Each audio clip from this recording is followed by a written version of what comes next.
Welcome to Kenton's videos. Enjoy the video.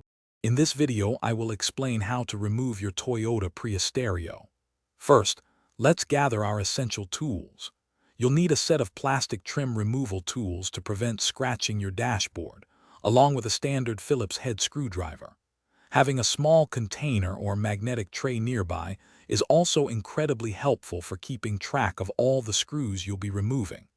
This simple preparation makes the entire process much smoother and quicker.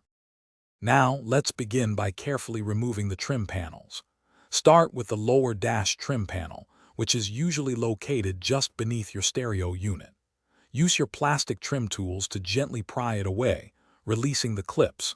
Once that's off, move to the upper trim panel that directly surrounds the stereo.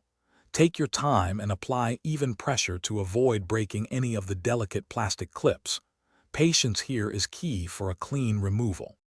With the trim panels out of the way, you'll now see the four mounting screws holding the stereo in place. Use your Phillips head screwdriver to remove these screws completely. Once they are out, gently pull the stereo unit forward about 2 or 3 inches.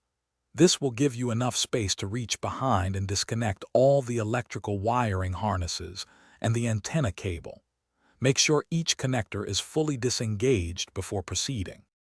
Finally, with all the wires disconnected, you can now carefully slide the entire stereo unit completely out of the dashboard opening.